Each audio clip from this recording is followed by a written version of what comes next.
तालीम से ही रोशन होती है जिंदगी की राह, वरना अंधेरे में भटक जाती है हर निगाह।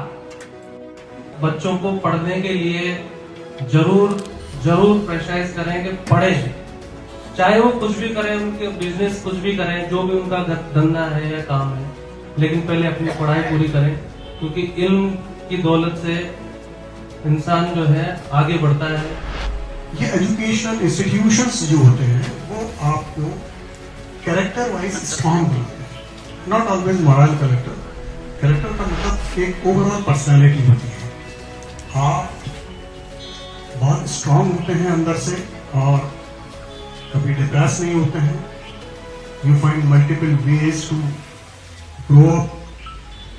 तो मैं निश्चित रूप से सभी बच्चे, उनके पेरेंट्स, स्पेशली यहाँ पर जो उपस्थित हैं, उनसे गुजारिश करूंगा कि इस जज्बे को और इस जुड़ाव को बनाए रखें।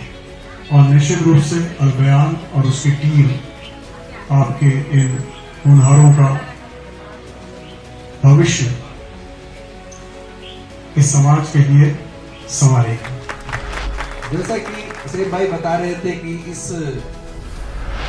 इदारे की शुरुआत 2018 में हुई और उसके बाद से हम लगातार बैठते रहे थे कि और इसकी जो कारगुजारी चल रही थी कि कैसे कैसे आगे बढ़ रहे हैं हम, क्योंकि कोई भी जब बड़ा काम होता है तो उसमें मुश्किलात भी आती हैं और ये उसका हिस्सा होती हैं। तो हमने देखा कि 2018 से जो हम आज 2025 में खड़े हैं, इसके बीच में एक कोविड का दौर भी हमने देखा था।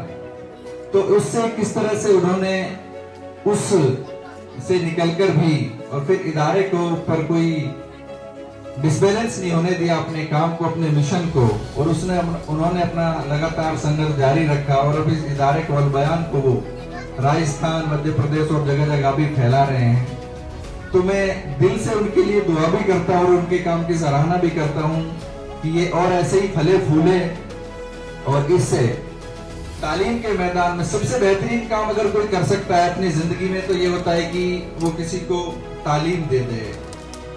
और ये तो जो काम कर रहे हैं वो तो दुनिया और आखिरत दोनों की तालीम दे रहे हैं कि बच्चों को दोनों मैदानों में माहिर बना रहे हैं, वो जो सबसे जरूरी है।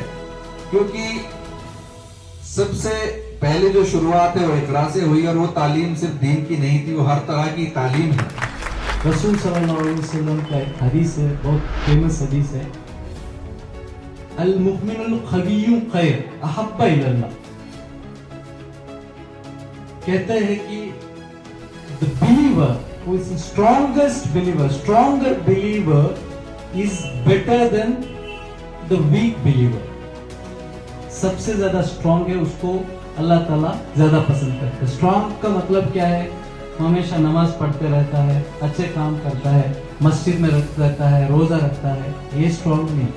स्ट्रॉन्ग का मतलब ये है कि वो स्किलफुल, काबिलियत वाला होना, जो भी मैदान में हो।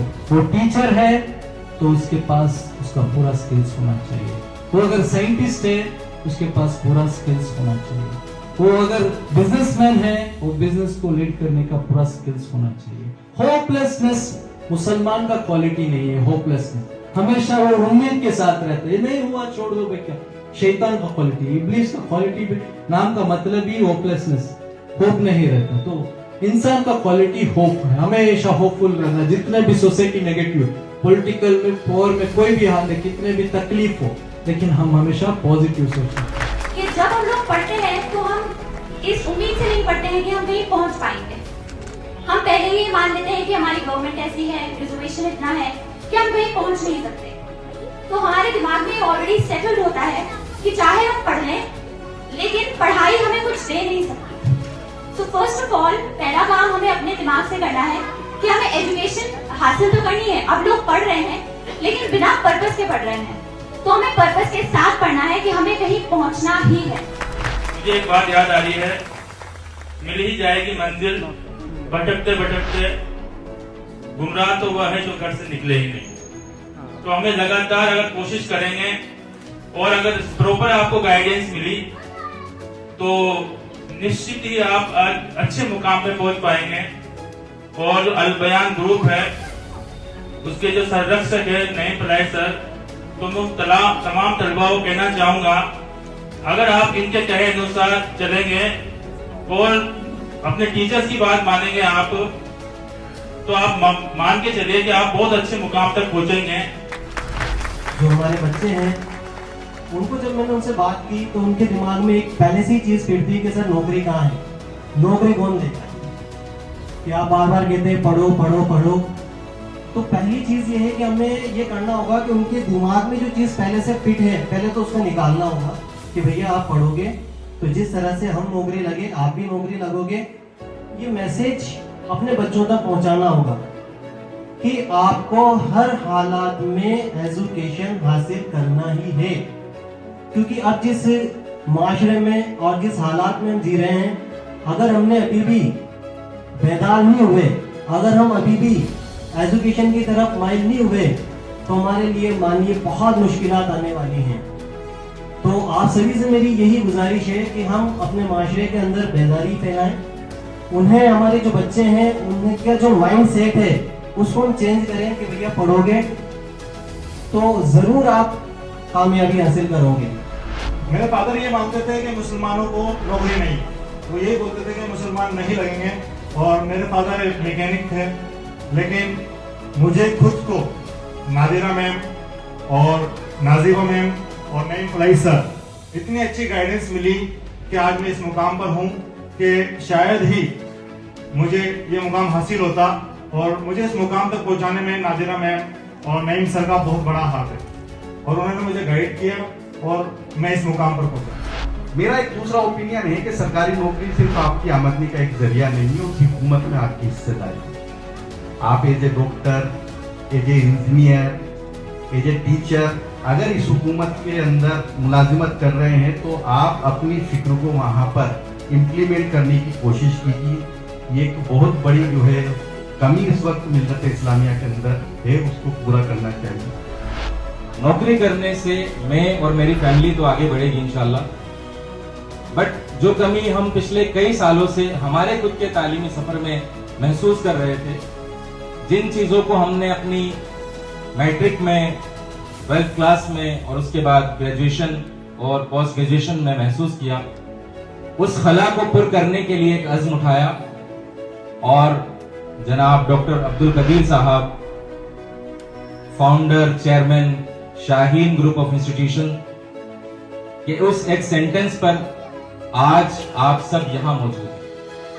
एक प्रोफेसर का बेटा या एक जॉइंट सेक्रेटरी का बेटा या एक एमटेक किया हुआ शख्स और उसकी एहलिया जो कंप्यूटर साइंस में एमटेक थी उस वक्त, वो ये फैसला ले एक प्ले ग्रुप स्कूल हम खोलेंगे। बहुत शॉकिंग है। लोगों ने तरह तरह के सवाल किए, कई बातें की, लेकिन हम उससे नहीं घबराए इंशाल्लाह, क्योंकि डॉक्टर कदीर साहब ने हमको वो रोशनी दिखा दी थी और उस रोशनी में हम अपने रास्ते तलाश करते गए और अल्हम्दुलिल्लाह आज हम सब यहाँ हमारे कोटा के तीसरे कैंपस में मौजूद हैं।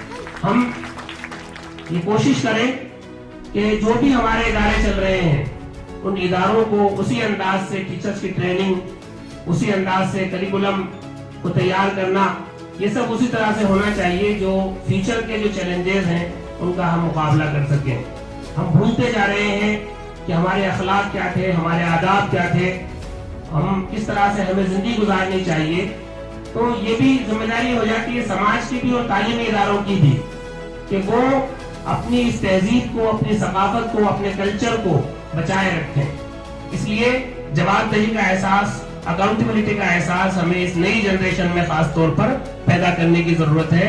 इसलिए समाज की जिम्मेदारी है कि हम खुद और पूरे समाज को मिलकर क्वालिटी एजुकेशन की तरफ, अपनी तहजीब और सकाफत को बचाने और अपनी नई जनरेशन में उन अक़दार को, उन एटिकेट्स को और उन वैल्यूज को परवान चढ़ाने की जरूरत है। तभी जाकर ये जनरेशन सही माने में एक जिम्मेदार शहरी बनेगी। मैं अल्लाह से दुआ करता हूँ कि अल्लाह ताला हमारे इस समाज में जो बुराइयां हैं उनको हमें दूर करने की तौफीक अता फरमाए। हमें इस समाज में सब लोगों के साथ मिलजुल कर अमन और शांति के साथ रहने की तौफीक अता फरमाए। हम ताकि इस मुल्क में अमन शांति के जरिए से एक दूसरे के साथ अच्छे अंदाज से रहकर इस मुल्क को आगे बढ़ा सके, इस मुल्क को परवान चढ़ा सके। वाखिर दावाना अल्हम्दुलिल्लाहि रब्बिल आलमीन।